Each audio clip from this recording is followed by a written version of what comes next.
what do you want to talk about tonight? Are you want to talk about the Templars, or you want to?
And welcome to an exciting episode of Writing Through the Unknown. And I have to say, a little bit of housekeeping before we get started is my audio may sound a little bit off. It's because for some reason my Yeti stopped working. And so I'm on the laptop sound. So I'm hoping this will work and everything will sound clear. And I do apologize to my guest for having to try and figure out why my microphone decided to stop working tonight. So, and on positive news, I am so excited to share that this show is now being shown on a new network called UFO Expo. So check out their network for a lot of great shows. Okay. Rachel and Thom Reed are on there as hosts. So there's a lot of cool content there. So be sure to check them out. And with that, I am now so pleased and blessed and honored and so excited for this episode. I have been waiting for this episode, and I'm sure a lot of you have as well. So without further ado, I am going to allow my guest to introduce herself. So I give you the one, the only, the amazing, wise one, Kathleen Ann Ball. Thank you, Michael. It's a pleasure to be on the show. We made it through all the little glitches and everything, and just kept moving forward. So I'm excited about what we're going to talk about tonight. So here we go. Let's do it. Yeah, and I gotta say, when I read your little synopsis that Michelle sends out, I actually had to stop, take a breath, read it. And I think I ended up reading it like 4 times before it sank in what your topic was. And I was like, and I'm still have to admit, going, the Templars were in Brazil? Yes. Yeah, and I have, now I have, after 9 years, I discovered it in 2015, the cave itself, and I was pretty sure it was a Templar cave, but I wasn't positive until I started doing some backtracking into Portugal and meeting up with Templars there, and found out that the cross above the cave was definitely Templar. And then I started investigating. It's been about 3 or 4 years ago. I started really seriously investigating the graffiti that they left inside the cave. Now I knew when I discovered it that some of the same symbols were also in Dome, France. And so that really confused me, because I thought, well, wow, were the Templars here during the 1300s when they were some of them coming and escaping, the grips of the Catholic Church and King Philip the Fair during that, that whole thing that was going on then.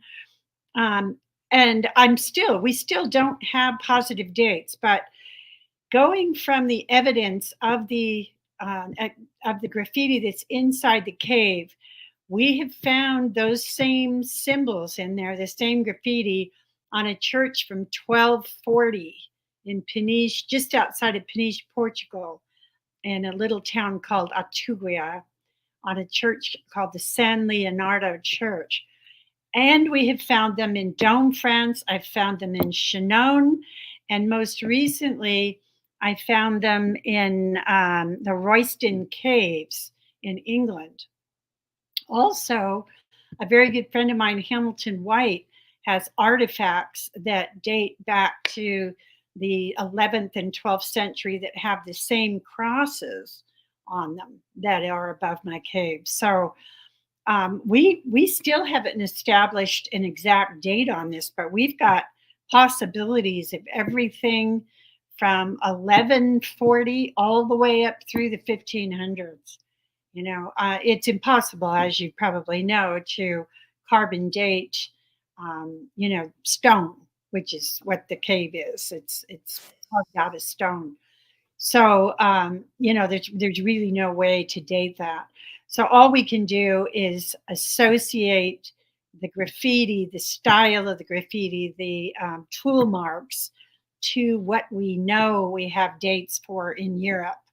And so that's what I have been doing for the last 9 years, and also trying to interpret, this graffiti, which now I've come to find out that some of the graffiti in there is actually initiation symbols. So they were apparently using this cave as an initiation chamber once they had, because we found out, I found out in 2019 that the cave was a gold mine. So we know that they were mining gold in this cave and taking it back and forth to Portugal and filling the king's coffers. The kings of Portugal were very much aware of the Templars' travels to South America. I find that interesting because my studies have always correlated, like you were saying, into England and France, and that was all on the, like they called it, the, what was it, the serpent road, or there was like a road that you could correlate the chakras and spiritual growth on it, and that Scotland was supposed to be the crown. And when you say and mention Brazil, my mind goes, wait a minute, what were they doing in Brazil? Because that's not on this path. And I knew that some of them may have escaped from maybe the Friday the 13th massacre, and then you got me starting to wonder, could this have been some of those escapees? And since you found those initiations, could it be that this was them trying to rebuild the Templar Order? I believe that was very possibly what they were doing, is their form of colonization, which, mind you, is very different from what we have always known as colonization, of going in and conquering the indigenous cultures that were there, basically annihilating and taking their lands. That is not how the Templars functioned. From what I've gathered in the background evidence, they hooked up or connected in some way with the Amazonian tribes. They came into the port in Brazil, and apparently hooked up with the Amazonian tribes at that point, and they were the ones that actually guided them into Alto Paraiso, which is where the caves are. And now there's more than one cave. I have only been given access to one of them. These are on private land. So I'm trying to get the access to the others. They're on Kalunga property. And the Kalunga, I'm not sure if you're familiar, but they are the runaway slaves that escaped the slave ships in the 1500s when the Spanish and Portuguese were bringing slaves in. after they were colonizing, actually, South America and specifically Brazil. Well, the Kalunga, ironically, when they left these slave ships and ran for their lives, they went up into the Alto Paraiso, San Jorge, Moino, and Cavalcanti areas, which is where I found this cave, this area. And they hid in these caves, which helps to establish the fact that the caves were already there when they arrived. I've interviewed the Kalunga at length about these issues. And so we know that the caves were there at that time. We know that there was remnants of gold still in the cave at that time. The Kalunga used it to trade with and to get supplies and things that they needed for survival. Within the last 100 years, they have actually been granted the lands now belong to them up in this area. So now my challenge is to apply for these permissions, because not all the Kalunga tribes are the same. They're different families. So I have made my way into one of the families, but that doesn't necessarily get me access or permission to talk with or even go on the lands of the other Kalunga families.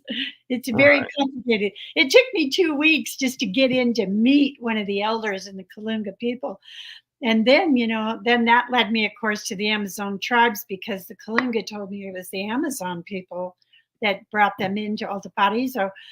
The Amazon tribes now, they still come into Alto Paraiso once a year, every year. And they have been for hundreds of years. There's 5 Amazonian tribes that come into Alto Paraiso every year, and they do ceremonies, sacred ceremonies. This is a sacred area for them. So we do know now that they were the ones that guided the Templars into the area. And we do know the caves were gold mines. We do know the Templars were mining gold. There's also evidence now that they were mining silver in Peru and bringing back both gold and silver to the kings in Portugal. I also found out that there was a secret port in a little area called Peniche, Portugal, that the kings of Portugal basically allowed the Templars to build, kept it secret, and they grew. They had a huge naval base there in this town with 2 commanderies at either end, and they also had a monastery where they were teaching nautical skills. And these date back all the way to the 12th century. And this is fascinating because the kings of Portugal were well aware. They were involved in this, and all of the governmental admirals for the country of Portugal lived in Peniche. And what I find really interesting and surprising is, with all the Templar hunters that are searching for the treasures and everything, how none of them apparently either went public or even went to Portugal, discovered the connection that you did, and found these caves. That surprises me, how you stumbled into this and found this really historical, almost historical rewriting scenario, and nobody else has mentioned it. And it's like, that just, to me, surprises me. And do you feel like you are the first one to make the connection and be there, or do you think others just were there and kept quiet? Well, Freddie Silva's done extensive work in regarding the Templars in Portugal and the fact that they created a nation, the first and only nation during the medieval times, that was accepting of the Cathars. They brought in the Cathars. They brought in the Jews. They protected all the people that the church was considering heretics at that time. You have to understand that Portugal was made up of Islam, the Moors, when they conquered these people to get these lands for the first king of Portugal, Alfonso I, they invited these people to stay and gave them lands. So we had a country that was made up of Sufi, of Jew, of Druid, of Cathar, of Christian, of Islam, of Moors, and any other indigenous cultures that were already there. So this was what the Templars were trying to do, was take this model of acceptance, of equality, and spread this throughout the world. This is part of what their agenda was. And Freddie Silva, we've had extensive conversations about this. He backs me up on this. This was actually even his theory to begin with. This was his research. He did extensive research in Portugal, which helped me to uncover the things that I have uncovered, because I after reading his book, I knew instinctively that the Templars had left from Portugal somewhere to come into Brazil. And I suspect that they were trying to recreate what they had created in Portugal already. And I think that they went to North America with this intention and into Scotland with this intention. They were very much involved in the Magna Carta and the writing of the Magna Carta. And then, as we all know, that template was what was used to create the laws and bylaws in the United States of America, that these were the foundation for what we have developed here in the free world of the United States of America. So I think that, the Templars traveled to many other places. I know that they were also in Ethiopia, and they were in all parts of Africa. They were all through Egypt. I've seen evidence of that. They were in India. We've found evidence of that. They were in Constantinople and Turkey, all through Turkey. And I have a collection now, a complete library of Templar graffiti and Templar crosses that I have discovered all over the world. So it leads me to believe that what their intention was to spread this belief, this ideal that they had of equality, and break the chains of the Catholic Church at some point. So, And talking about breaking the chains of the Catholic Church, I know his mainstream history tells us the Templars were killed because they were a heretic order and the church decided to put an end to it. But in doing research, you can find out the King of France and the church owed them money, and then they went to collect and ended up being put on the wrong end of a spear on the 13th of Friday. And so, yeah. Well, you have to understand that, after the fall of Acre in 1291, they politically, they didn't have a good face with the monarchs throughout Europe. Up until then, they were involved in all the politics and everything in every single one of the countries in Europe at that time. The major leaderships, they were involved as mediators. They were involved as ambassadors. They were bankers for every single one of the monarchs, and they, their primary purpose was always to get donations and land and things that they could create financing for the Holy Land, for their crusades in the Holy Land. But when these crusades began to fail and they kept losing these battles, and the last, of course, we know of was the fall of Acre. When that happened, most of the monarchs were broke, all except the King of Portugal, because he had money coming in from Brazil that nobody knew about. But the rest of them were broke. They were broke. So what do kings do when they're broke? There's nowhere that they can borrow any more money from because they've already borrowed as much as they can. They go after the people that do have the money. So the first thing they do, this has happened throughout history over and over and over again. The first thing they do is send the Jews away and take everything they own. And that will help. That always helps to fill their coffers. And then they decided, King Philip the Fair, his bright idea was to do the same thing with the Templars. But he had to set up propaganda to get the people against them. And that wasn't too hard to do, because you have to understand that the people of these countries had been, they had been taxed heavily for a very long time by the monarchs to provide money for the Templars to continue with this battle, the Crusades in the Holy Land. So they were becoming unpopular anyway as a result of that. The people were strapped and they really didn't have anything else to give. And so when they were no longer seen as heroes in the Holy Land, there didn't seem to be much of a purpose for them anymore. So what happened at that point, they became easy targets. They were easy targets for Philip the Fair and the church at that point. So, that was when the turn of events just got really ugly for them, and it became a lot easier to take them down. But what many people don't understand is the Templars never disappeared. They never disappeared. They continued on through the same families under the Knights of Christ in Portugal.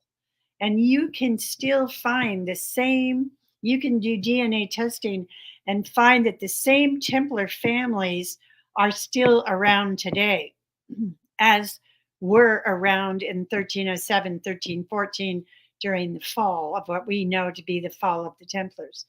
Many of the Templars in Portugal are from the original Templar families. And also, this is true in Brazil. The Templars that I've interviewed in Brazil come from these ancient families. So the Templars were never annihilated. This is another thing that history would have us believe, is that the Templars were crushed, annihilated. They were not. They just went underground. They never gave up on what I believe to be their intention to eventually see a world of peace and a world of acceptance and equality of all people. And I think that my new book that I'm writing now, it's called The Templar Agenda, and I'm really talking about this. I go in depth into every single one of the countries that the Templars were involved in, and I show evidence of the fact that this was their agenda. Also, they were protecting a bloodline that I think you probably have heard something about. Right. And I'm researching that too, because I have found an order of knights that date all the way back to the 600 BC, during the time of the second building of the temple in Jerusalem, that was organized by Zerubbabel. And this order of knights, we are now trying to make connections with those families, and we believe that some of those families were the ancestors of some of the original Knights Templars. So this is huge research right now that I'm getting into. It is, and I have to say I find it fascinating how you're bringing truth to light of who they were, because I mean, we look at the Da Vinci Code, we look at Hollywood's version and the books that have been written about them on the mainstream level, and they're all like, okay, yeah, we could say that the Knights Templar were the Masons, they're the Cabal, they're the Deep State, they're the Illuminati families, and I always thought that was interesting that they put them in that category, but then they were supposedly wiped out. So how are they a part of this? And I like how you're bringing to light this is what they really were about, and this is why they were targeted. Yes. I mean, they don't. Monarchs don't target deep state. Monarchs don't target conspiracy groups that are aligned with them anyway. You know what I mean? That Right. are their buddies and their business dealers, business partners and whatnot. They target someone who's trying to upturn their agenda. That's who they target.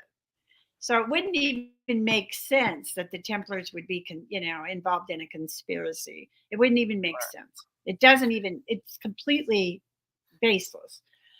Not to say that many of the Templars may not have been involved in very nefarious, affairs. You take any organization. I don't care if you got the Boy Scouts or the I don't care what organization you have. You name an organization, and I can name people that are, that don't have the best interests for other people. They're Right. self-interested. This is going to happen in every single organization on the planet because people are people. So you can't throw the baby out with the bathwater and say, oh, well, we had a few people that did this, this, and this. So it makes the whole group a bad apple. That's not reality. So, Right. and not to say that I have in my research, I have uncovered some Templars that were involved in stealing and some other things, and they were reprimanded. Then they were also removed from the order. They lost they were stripped of everything. They were no longer Templars. So, their grand masters came down on them very hard.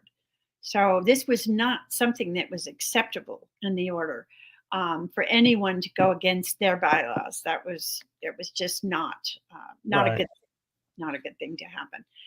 So what I believe what's happening today. Timothy Hogan touches on this too a great deal. Actually, he really goes in depth into what the Templars' agenda is as well, and he's totally on board with the same things that my research has led me to. The fact that the Templars are trying to bring about um, a world of peace. They're involved in peace talks. They are involved in organizations that are altruistic and um, accepting of all races, all religious backgrounds, et cetera, et cetera.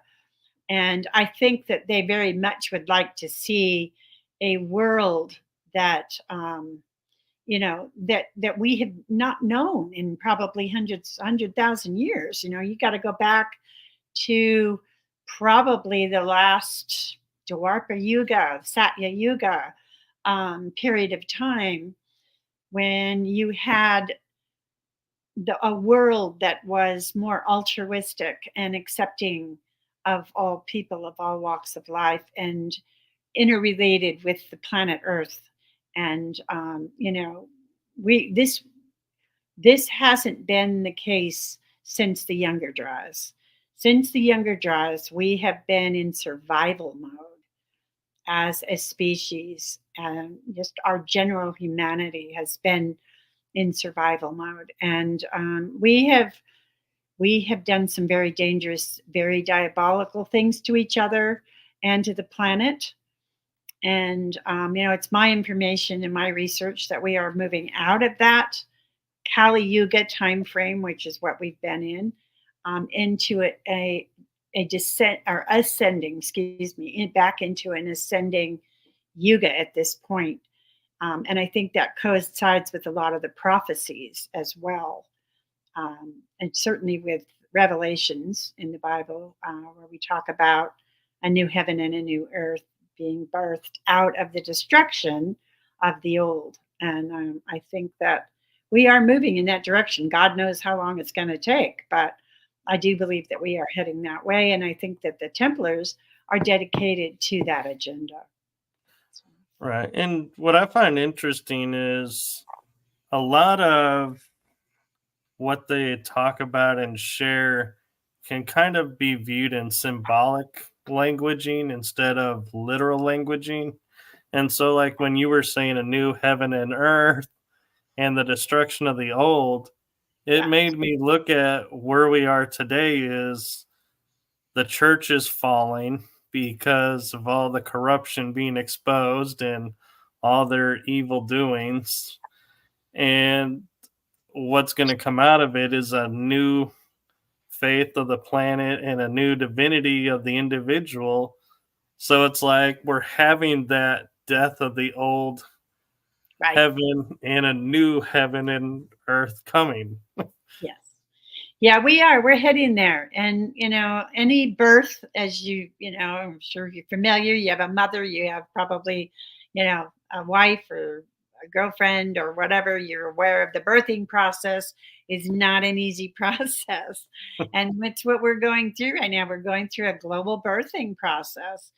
And it could take, I don't know, it could take 20 years, 30 years, it could take 100 years. I don't know how long it's going to take, but I do know that that is the direction that we're heading. I had a near death experience in 1990, March 10th of 1990, and in that near death experience, I saw what I believe to be our future here on this planet, and it was very different from what we are experiencing now. And since then, I have seen every indication that we are moving towards that ideal, towards that future. Um, you and I would not be having this conversation 30 years ago. No. That would have never Mm, happened. But it wouldn't happen. yeah. Near death experiences weren't talked about. Telepathy was not talked about. UFOs were barely talked about. Now look at what we're talking about today. You can go into any coffee shop, I don't care, anywhere in the world, and you can sit down with people and have this conversation that you and I are having right now. And I've done this everywhere I've been and throughout the world. Brazil, Portugal, Egypt, India, every place I've been, France, everywhere I've been, I have had these conversations with people. And this was not possible 30 years ago. So we are evolving as a species. We are moving into a higher state of consciousness. There is no doubt about it. We have a tremendous amount of evidence to prove that. It's Right. it's just how we get there. I believe that we still have quite a bit of destruction that we're going to see globally before we get to that point. But that may be what it's going to take. Of the new being birthed out of the destruction of the old. Right. And it makes me wonder, with as much as the history has been targeting them and everybody having their agenda of trying to push them under, if when we hear of in the movement right now of the people that are helping, we call them the white hats. If that's the Templars making themselves known and resurging and saying, "Look, here we are. This is what we're going to tell you exactly what's been going on," Yeah. because they would have that information from, I'm sure they gathered and kept all Yes, the they did. records of what was done to them, and so they have the entire playbook Yes, right they in front of them.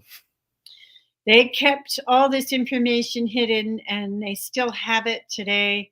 What they were doing in the Holy Land, excavating under the Temple Mount, all of that information, genealogies, and all of that information, Phoenician maps, everything they came back with, they still have possession of.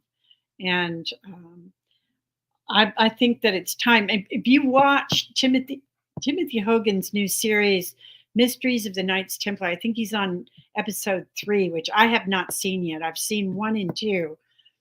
Also, he had a previous on Gaia. He had something to the same effect, Mysteries of the Knights Templar, and that he's very revealing about what's going on today and what's happening in the Templars' true agenda. He's revealing things that the Templar organization has never revealed. So keep an eye out because he's privy to a lot of information, and they have decided apparently that now's the time to reveal this to the public. And I gotta admit, I'm kind of curious your opinion of, with all the media attention and all the stories and people talking about the Templars, the organization, the Priory of Sion, is that a real organization? And are they? It's funny because the Palais des Sions was a French organization, and from what my research has got, I really didn't spend a whole lot of time, other than the fact that I was a researcher of Leonardo da Vinci for many, many years since I was a teenager. And when I saw Leonardo da Vinci's name listed in as one of the members of Palais des Sions, uh, it got my attention. But what it finally led me back to, that research has led me to a man that may have created that organization more recently than Leonardo wouldn't even have been alive at that time. So I have serious doubts about whether or not that was a valid organization or not, and when it was actually founded. I'm really not. I think the value of knowing about the Palais des Sions is understanding that there has been these mystical organizations all through history that have been protecting spiritual esoteric knowledge and bringing it forward through history. Their validity can be irrelevant if you look at it from that perspective. But as far as they being an authentic organization rooted in anything Templar, I seriously doubt that at this point. My research has not shown me that. So, so there we go. There we go there. However, the Da Vinci Code was a little more on, I mean, it was a novel, and everybody forgets the fact that it was a novel. Right. But it did point to some very important things. There is definitely a bloodline that the Templars are protecting. What that bloodline is, and whether or not Jesus and Mary Magdalene were of that bloodline themselves, and whether or not there were descendants or not. I believe there were descendants, and I do believe that Mary Magdalene and Jesus Christ were of that specific bloodline, but I don't think that they were the important people in that bloodline. I think this bloodline goes back it's much more ancient. I think it may even go back to Mesopotamia. It may even go back further than that. My research keeps leading me further and further and further back with this specific bloodline. I mean, I keep finding older and older and older family members of this bloodline. So I'm not sure how far back that bloodline goes. The other Right. thing that the Da Vinci Code brought up was the Opus Dei. Now, interestingly enough, when I was in Aturia researching and investigating the Church of Sao Leonardo, which was San Leonardo, um, I had applied to the Office of Patrimony for permission to go in and photograph. I was granted the permission. I got there with my film crew and my people. We were just set up and ready to go. And in strolls this guy, this man, and he comes up to me and he says, "You have to stop. You can't photograph in here." And I said, "Under whose authority?" And he said, "You can't." He says, I'm friends with the Office of Patrimony, and I'm coming to tell you that." And I said, "Well, so who are you?" And I finally, at this point, I wasn't getting anything. So I said, "I think you and I need to go outside and have a conversation." So I went outside with him. I wasn't able to find out. He just kept talking in circles. And I never did get his authority or anything.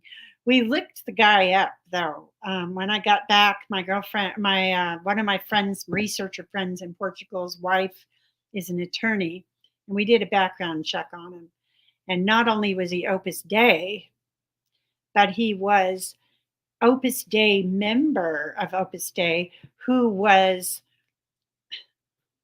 he was assigned to the King of Portugal to tell him what he could and could not say about religious studies and religion to the people.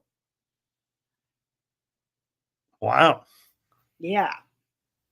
Yeah. He was that person. He was the person assigned from Opus Dei to tell the King of Portugal what he could and could not say regarding the Catholic Church and religion.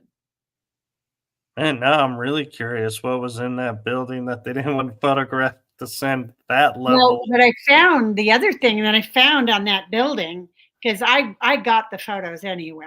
I went ahead and got the photos anyway. So because the photos matched perfectly with the initiation symbols in my church. And so it was imperative that I got those, and I did get them. The other thing that I found on the church was a narrative outside the church. It was enclosed in a little altar to protect it from the weather. And interestingly enough, all around the sort of the framing of this altar were the fleur de lis. The fleur de lis was indicative of the bloodline.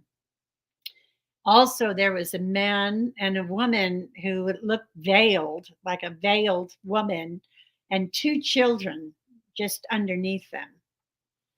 So it appears that it could have been a narrative of Jesus Christ and their descendants. Right. And, you Possibly. know, that's the one thing I always found interesting about the church and how they borrowed and made their religion off the others is they didn't really pay attention fully to what they were doing because they sit there and they say Jesus never got married. Right. He died, a single man. But then you had the last Zion, who is of the bloodline of Jesus and Mary Magdalene. And it's like, wait, how do you have a descendant of somebody who was never married and never had a kid? Right. Well, if you look, that doesn't even hold water, because if you look at the Jewish spiritual, the whole setup of the Jewish religious order and background, especially during those times that Jesus was alive, right, in the first century. In order to be a rabbi, you had to be married. Exactly. And And also, in order to study Kabbalah and in the spiritual aspect of their Jewish belief system, you had to be married, and you had to be, there were all these things that had to be in place, and he would not have qualified if he was a single man. and my other favorite one you'll appreciate is when Mary washed his feet with her hair. Under Jewish law, only a wife can do that. Nobody else Exactly. can do that. And Yeah. so it's like, wait a minute, you have all of these things pointing to them being man and wife under your own words, but you're saying, oh, he was given the honorary rabbi title. And it's like, they didn't do that back then. Right. I mean, they didn't allow men to become rabbis until they were married. So there's just so many things that are you can easily research, and you can easily find these things that are contrary to what the Catholic Church has been trying to feed people for hundreds of years. It's very easily, and you can turn it over. I mean, easily, very easily, and realize where the lies are, and the propaganda and whatnot. I mean, they have a vested interest in Jesus being, synonymous with God. And, Right. that's what they're selling everybody, so that they could be the intermediaries for people between God and, Jesus. So that they have to be there to baptize you. They have to be there to help you interpret the scriptures. They have to be there, blah, blah, blah. In other words, they're selling you their intermediary.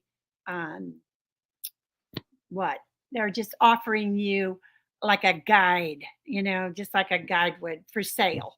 And this has nothing to do with spirituality. It has nothing to do with the relationship. And the other thing is the Templars knew this, and their beliefs and their religious practices, their spiritual practices, were more on the lines of the Gnostics. Now, the Gnostics, what I have found in Turkey and throughout parts of Europe, is when the Jews were being, and these were just Jews. They weren't called Christians in the first century. These were Jewish groups that split off from the Jewish belief system, that had aligned with Jesus's teachings, that had had embraced Jesus's teachings. They did not call themselves Christians, and there were numerous ones. If you go into Cappadocia, down into Derinkuyu, you will find as many chapels and crosses and narratives as you find, the sections that belong to each individual group that came there from Jerusalem. This is where many of these early Gnostics hid, was in these tunnels. So there are also many other tunnels throughout Europe. It was not just in Derinkuyu, but but you see these, and this is what the Templars believed. The Templars had nothing really aligned to, none of their spiritual belief systems aligned with what the Catholic Church was teaching. This is why they took in the Cathars and the Jews and all these other religious belief systems, because they believed in, many spiritual belief systems that were involved. You don't have to be a Christian or this or that in order to have access to God. And you certainly don't need a church or a bishop or a pope to intervene for you. And this is what the Templars were teaching in Portugal. This is what they believed. And this is what they promoted in, to the people that they were affiliated with. So this was true when the church did align with King Philip the Fair, and he came in and said, oh, well, the Templars were heretics. Well, in their eyes, of course, the Templars were heretics because they were not aligned spiritually with the Catholic Church. But then the Catholic Church also knew about this. I found an order that was part of the Templar organization that was aligned with the Catholic Church. It was a very secret order, and it was also in Brazil, that used the same cross that I found on my cave, by the way, that tells me that there were people in the Catholic Church that were very well aware of the Templars' spiritual roots and their spiritual beliefs and practices. So, I think the Catholic Church was privy to that, and they obviously were using the Templar cavalry for their own ends. So it was working for them until it wasn't. Right. Until it became beneficial for them to get rid of the Templars at that point. So. Right.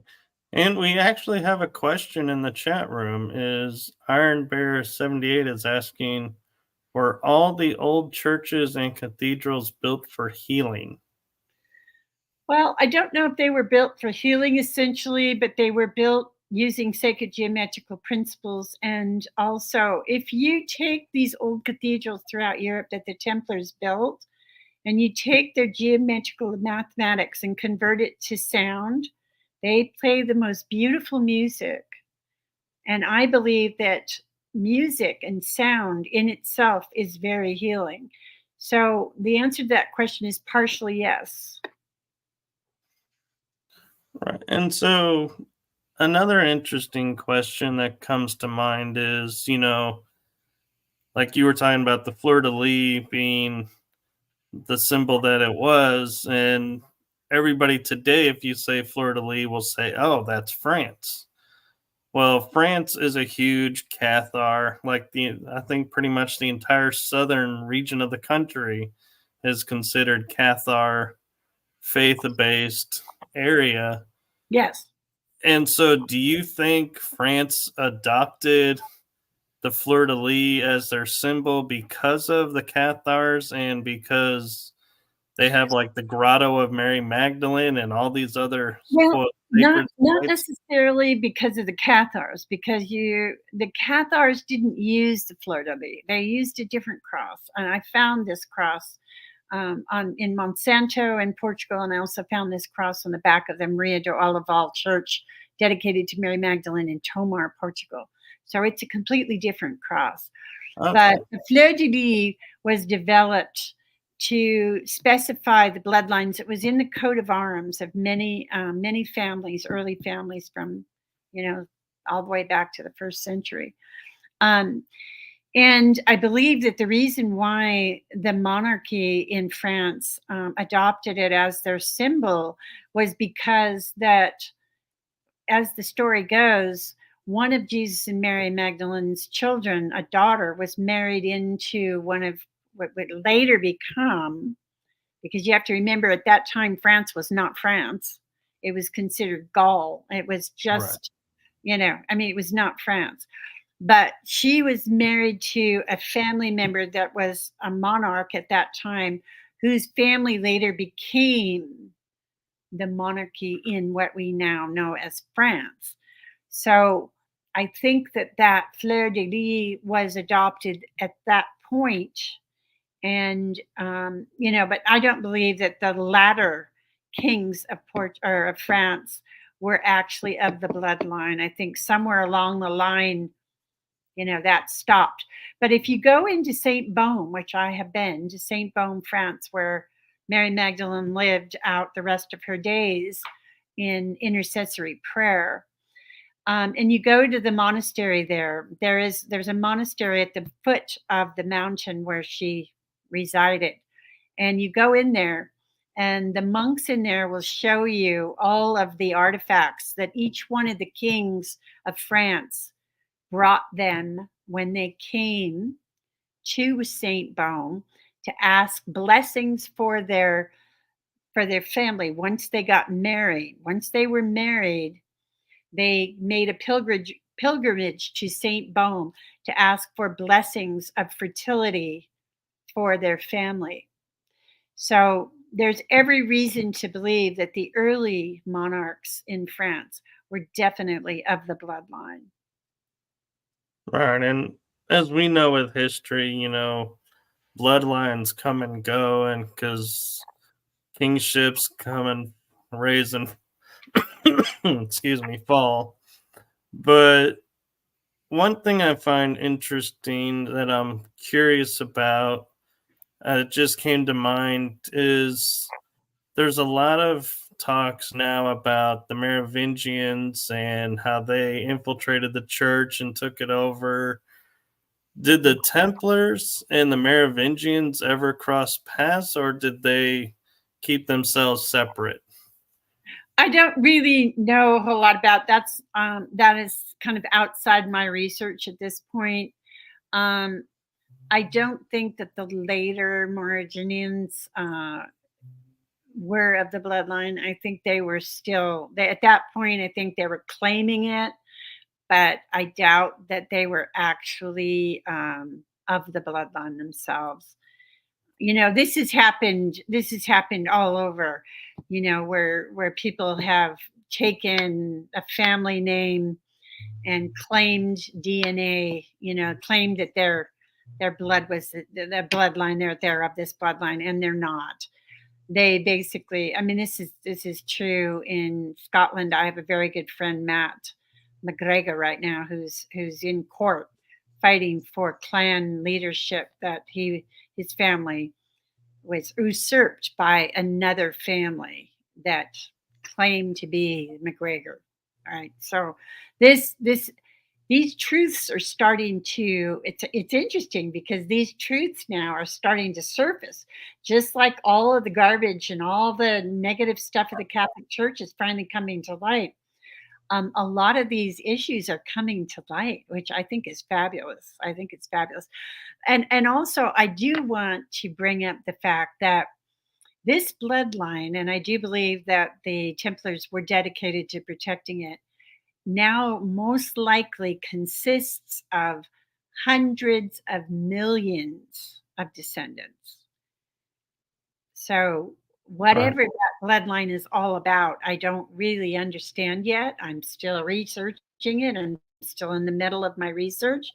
But if that bloodline in fact existed and has been protected all these years, if you just look at, Jesus and Mary having 2 children, and each one of them having 2 children, and blah blah blah, and keep going forward. And they weren't the only members of that bloodline at the time either. They had relatives. Jesus had brothers, he had sisters. So, and same with Mary Magdalene, she had family members. So, and then again, they were not the only descendants that came down at that point from this bloodline. They think that John the Baptist may also have been of this bloodline as well. So he would be in Jesus's cousin. So it's a very good chance that he did. So if you just look at the numbers and just be conservative, you're going to come up with somewhere in hundreds of millions of descendants at this point in time in history. So, Right. We're actually getting close to the hour. Do you have time for a few more questions, or do you need to head out? what time do we have here? Oh, it's like almost 7. Yeah, you're right. I can take a few questions. That would be fine. Okay. As we were talking about Scotland, Iron Bear 78 says he's read where the Knights Templar supported William Wallace's revolt against the English in Scotland. How true is that? I think that they were involved in that. You also have to remember that the Templars were very involved with the English crown. So, and what Templars did not do is fight amongst themselves. So, I think that, that as that relationship with the King of England deteriorated, by the time that we had the wars between Scotland and England for freedom of Scotland and the Magna Carta, by that time, I think things had deteriorated enough to where the Templars were aligned with Scotland and were involved. And I wholeheartedly, my family member was involved in these wars, and so and my family, my great great great great grandfather descendants in Scotland were Templars, and they were involved in these wars. So I know that, and then it would make sense too, because the Templars were, their agenda was in line with what the Magna Carta had, what it was listed in the Magna Carta, freedom for all, equality, all these things that the monarch in England was not promoting and was not about. What the monarch in England was saying, I have all power, I own everything. What you have is subject to my desires and whims. It was nothing like what was designed in the Magna Carta. So it would been aligned with the Templars' belief system to be involved in those wars fighting for freedom. That's what I believe anyway. So my next question, actually, I'm going to sidestep the Templars for a moment because you mentioned studying Leonardo da Vinci. Mm-hmm. And I got interested in the show, I think Stars or somebody put it on, Da Vinci's Demons, where it showed that he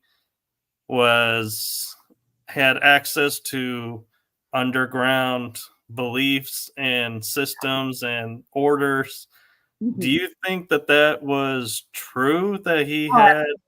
absolutely. Yeah, absolutely. My research has shown me that absolutely. He was, as you know, he was very involved with the Medici family. When he got into France, into Amboise, where he resided with the King of France for the last remaining years of his life, Francis I was married to a Medici. So there's every reason to believe that he had access to the esoteric manuscripts and things the Medicis were bringing back from the Holy Land. They brought back a tremendous amount of esoteric knowledge and beliefs. The whole Neoplatonism, the whole Neoplatonic movement came about as a result of this resurfacing of this information that the Medici put forward. This is one of the reasons that the Catholic Church didn't like the Medici. And the Medicis were also bankers, so Yeah. so we have to we have to consider all these supposed coincidences, right, are just a little bit too coincidental. You know what I mean? Right. And it's funny you asked because I have returned to Leonardo da Vinci, and I am on the hunt and searching for what I believe is for his original notes, because I think that the notes that we have surfaced, I found some writings from Melzi, who was like an assistant to him, a very good friend and confidant, that they copied all of his notes. And so I believe that there is still a cache of notes somewhere, um, and that I think that they would be. I think they would reveal a great deal if we were to discover those today. So Right. I think that they may contain some of his spiritual beliefs that were not included in the notes that we have, that have come down to us, which, by the way, were copies. Right. And talking about Da Vinci, and this is my own theory of something, and so I'm curious your opinion of, is there's all this talk about Da Vinci's cave that he went into, and when he came out, he had all this knowledge that he didn't have when he went in.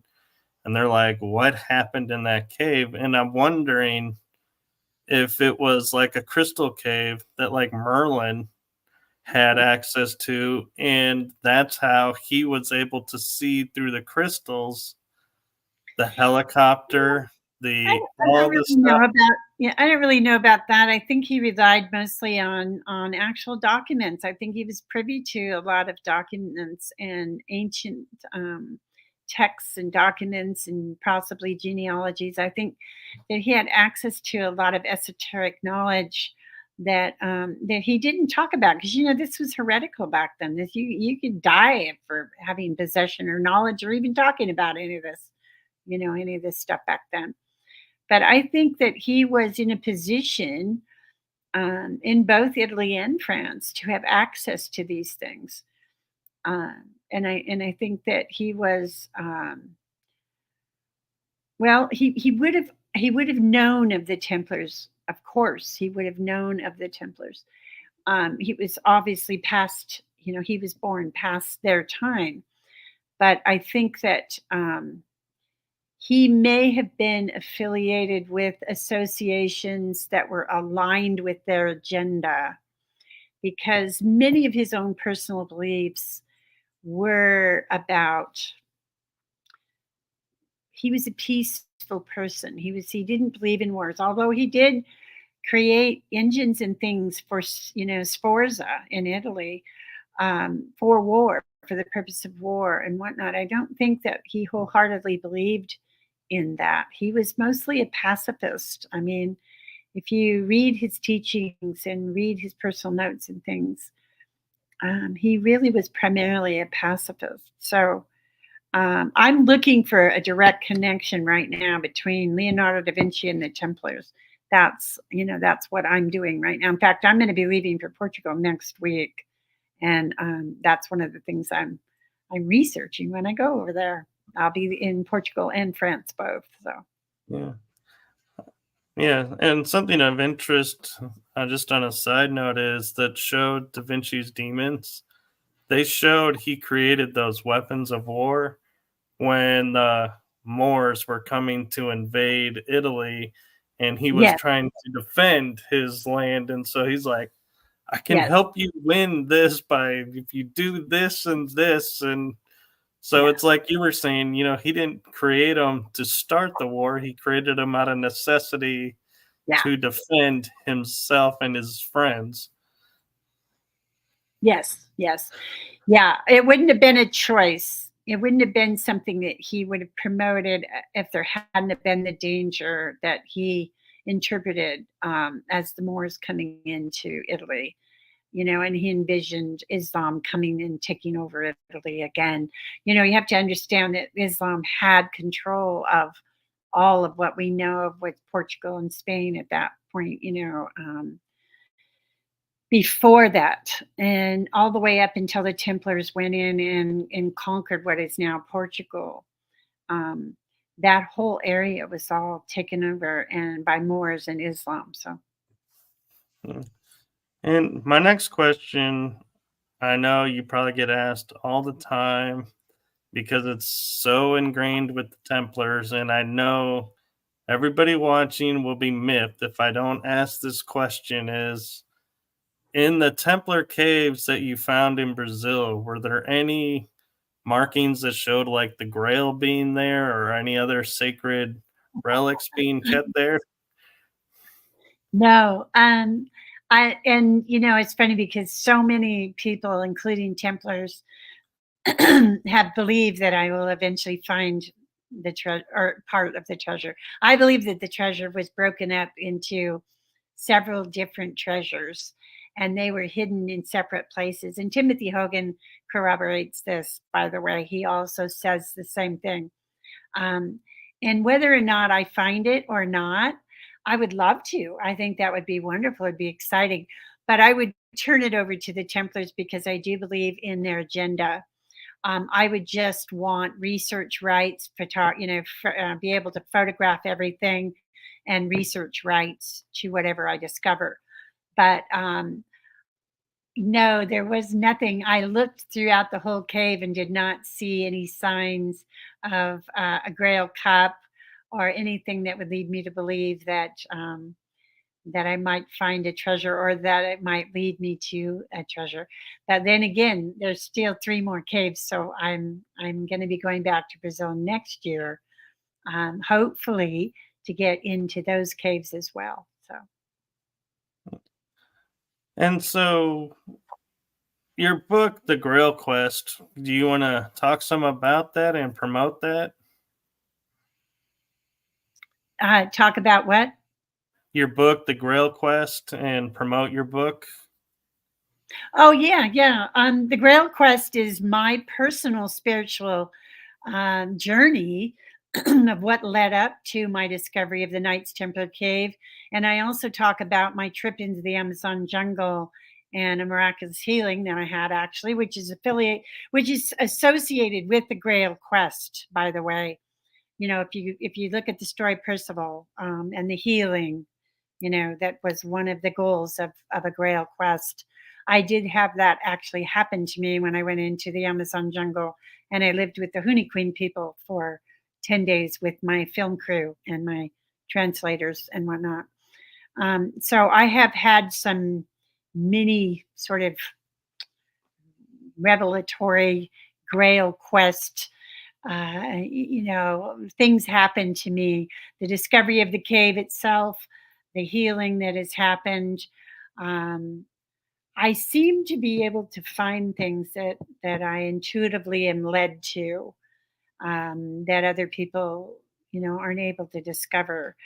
And I think that, I've been told by the Templars in Portugal and also one of the main Templars, and also he's also a Mason in Brazil, that they do believe that this is my destiny to reveal this information. That is quite a cool destiny to have. And It's exciting. And it's always another turn. There's always another path that leads me into another direction that I really had no idea was going to be connected to, the Templars. And all I was wanting to find out was whether or not this was a Templar cave, that's all I wanted to know. And I wanted to know an approximate date. And it's led me into all this other research. So just in that, it's turned into my life's journey, my destiny. It has turned into what my life is all about. My life path mm, has totally altered, definitely completely altered my life. and I'm kind of curious your thoughts of when you say like the Templar treasure, as they quoted, being split up into smaller parts. Mhm. Do you feel like though, like the movie National Treasure, at the end when they show like statues from Alexandria, scrolls from the library, all these different artifacts from places we thought long destroyed by history. Do you feel like that is a true representation of the Templar treasure, that it is this historical treasure trove, or do you think it's actually like a bunch of documents and maybe a few jewels, but it's not what we're imagining? I do believe that it may contain some ancient texts from the Library of Alexandria. Yes, I do.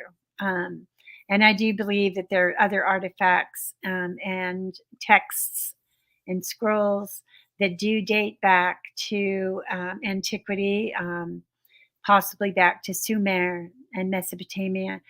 I know that the Templars, before they actually became an order and were basically, given the stamp of approval by the Catholic Church, and Bernard de Clairvaux was the one that really initiated the organization, and promoted them to the Catholic Church to become an order.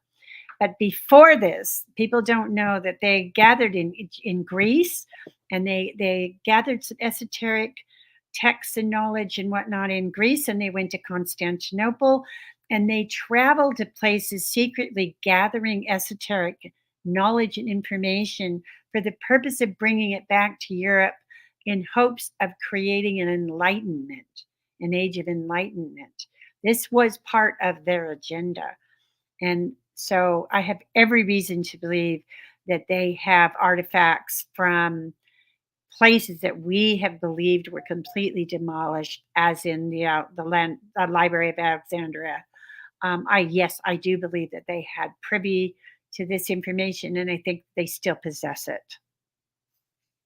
And I'm also curious, when we hear the stories of the vaults now becoming, people are starting to talk about the vaults under the Vatican, where there's all these hidden chambers of documents and scrolls and antiquities and statues and everything.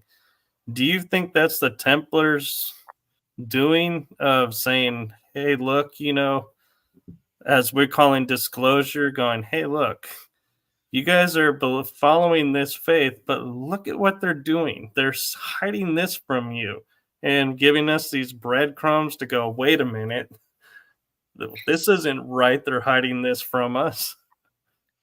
Well, whose research are you referring to?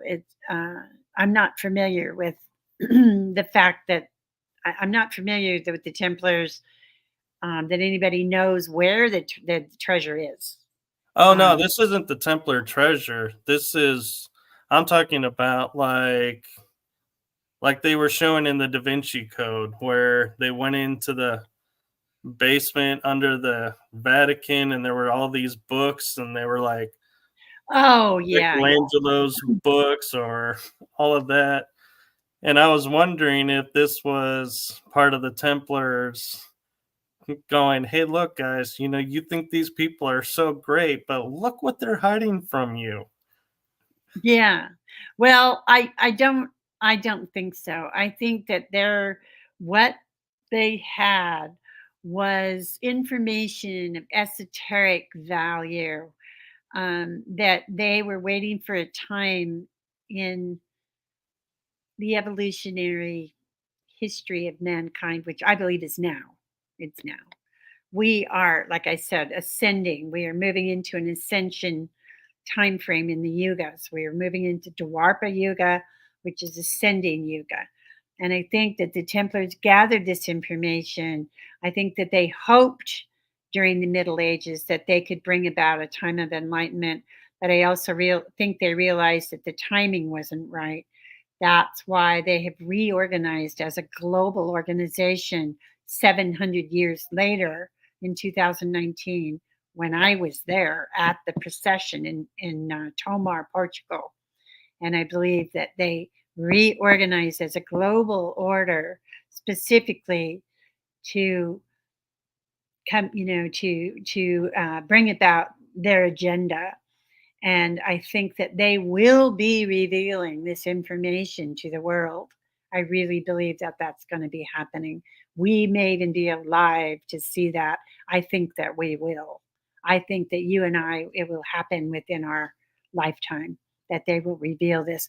But I believe that these secrets, these esoteric secrets, or whatever you want to call them, and this cache of texts and scrolls, are primarily about spiritual practices and our possibly connections with God, and how we can enhance that, how we can develop some of our telepathic skills, some of the skills that we may have had, or that I believe we possessed prior to the Younger Dryas, when the destruction took place on the planet and we moved into the Kali Yuga. So Right. I think I that agree. everybody says, well, this they had gold and silver. Yes, they did. But I think most of the gold and silver that the Templars had was used during the War of Independence in the United States. Personally, we have a trail of evidence that shows that it very indicates pretty darn, well, to me it's believable that that most of that money, that may have been supposedly in Oak Island or whatever, was used to fight for the War of Independence, for the independence of the United States of America. It So makes sense because I don't think the treasure, contains gold and silver any longer. I think it's mostly just these esoteric scrolls and texts and genealogies, and like I said, these spiritual belief systems that will be revealed. yeah, I agree, and I feel like if there is any gold and silver left, it's probably like trinkets, not the massive like coin factories or chests of coins that they're thinking about. It's yeah, it may be like a gold cross or a gold, statue, and be a small one. It'd be like, yeah, it was like a last resort if we needed more money kind of Yeah. statue instead of the statue. Yeah, yeah, because they knew very well that the temple, really resided within each of us, that the kingdom of heaven is within us, and it's accessible within our own grasp. We can connect with God ourselves. So none of these exterior relics and things would really be of any importance, other than to use as ritual relics. But I don't believe that there was any actual power in any of them, and I don't believe that that was what they really considered treasure. Now, again, Hamilton White, my friend Hamilton, has numerous chalices that I've seen, and they're magnificent. In fact, my third episode that I'm doing of the Brazilian Templars Mystery, the second one will be out by the end of the year, by the way. But episode 3 we're doing on Portugal and on the relics, and Hamilton White is coming on with me on that episode, and we're going to show the world some things that they have not seen before, in regards to these relics, and the historical evidence that we've put together on what the uses were for these relics. That we found some very interesting things that I can't get into right now, but they're very, very interesting for this episode 3. So we'll be producing that the beginning of 2025. Hmm. And the last question I have for you, and I thank you for your patience with me, it's the Nazis in World War II with the occult. Do you think they got a hold of the Templars and some of that Yes, information and that's gone, or do you yes, think I we'll do. recover it? Yes, I do. And I believe that some of these relics that were in Nazi hands have now been redistributed. Let's put it that way. Uh, but yes, I do believe that the Nazis did get in there. I found some tremendous evidence connecting the Nazis to administrators in Portugal, specifically in the Tomar area. So I know that they were in that area, and we have every reason to believe that they did access many of these relics that, like I said, now have found their way into other families. But I do believe that they had a very large amount of relics. Yes, I do. And that this was even prior to actually World War II. So, Okay. And so, where can people find you and your shows if they want to check these out? well, you can go to my website, www.templarsinbrazil.com. You can get the book on Amazon.com, and that's A Grail Quest. If you Google just A Grail Quest, it'll come up. Kathleen Ball. And also, the Brazilian Templars Mystery is on Gaia, but it also got, you can still watch it on Gaia, but it's also, I've gotten my licensing returned back to me. So I've just shopped it to Film Hub, and Film Hub right now, it'll be on, I don't even know how many of the networks. They're going to be shopping it to different networks. So that's going to be coming about in the next few weeks. It won't just be on Gaia available. And episode 2 will be out by the end of the year. We're shopping that the same way through Film Hub. So that will be coming out before the end of the year as well. So, but you can go to my website to find out any information. You can also go to my Facebook pages, either the Templars in Brazil or Kathleen Ann Ball, ANNE Ball. Either one of my Facebook pages, you can access me. I'm on TikTok, I'm on Instagram, I'm on LinkedIn, under either one of those names, Kathleen Ann Ball or the Templars in Brazil. So there's lots of ways to connect with me if you want to. Very cool. And thank you for coming on and sharing your journey and experience and wisdom with us. I greatly appreciate it. You're very welcome, and I've enjoyed it thoroughly. It's been a while since I've done one of these shows because I've been traveling. I just got back from the UK not long ago, and I'll be heading out again to Portugal here next week. So, I haven't been doing as many of the radio shows as I had previously been doing. So this was really fun. I enjoyed it, Michael. Thank you. Well, you're welcome. And I'm glad now I'm even happier that it worked out and that I was able to get the sound working because with Yeah. your busy schedule, it would have been like, oh boy, how do I reschedule this one? Okay. Well, it worked out great. And I did promote it. I put it on my Facebook page as well, so people can look up the show and and watch it. So Well, I appreciate that. And I'm kind of curious. I do this at the end of my shows. Is from your experience in life, what is a golden nugget you would want to leave the audience that's watching this with? well, I believe that everyone has a destiny. Everyone has a gift that they have been given, that's within them, within their soul, that is something that they're supposed to give to the world. And I believe that everyone can access this by stepping out of their comfort zone, beginning their own Grail Quest, how whatever that looks like. And that could be just going to the park and being in nature for the day, and just allow yourself to meditate and allow the creative consciousness to connect with you. Allow yourself to connect to it. It may be a trip that you wanted to go on. It may be, you want to delve into the Akashic records and take a look at some of your past lives, uncover some of those things. But a Grail Quest just starts with doing something that has been sort of eating away at you.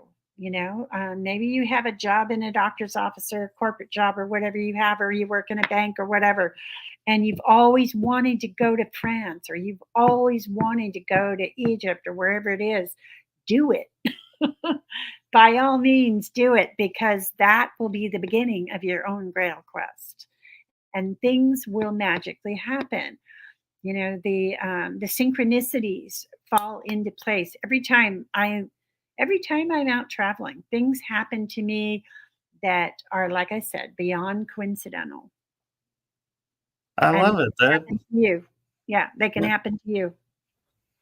it does make sense, and I think it has happened for me, and that's why I tend to stumble into things I never thought I would ever stumble into. Hmm. And so, thank you again for agreeing to come on the show, and thank you for telling your story and putting all this out there because I think it is something that people need to hear the truth of who Yeah, these I people agree. are. I agree. The more that people, like myself, like you, like, anyone who has stepped out onto their own path is willing to come out and speak with people about their truths, I think that it gives permission to everyone else to be able to do the same. Yes, and so thank you. You're welcome. And to everyone in the chat room, thank you for your questions and thank you for watching. And wherever you are in the world, make this a wonderful day, night, afternoon. If you're asleep, I highly am going to suggestively say, watch this episode. I think you'll get a lot out of it.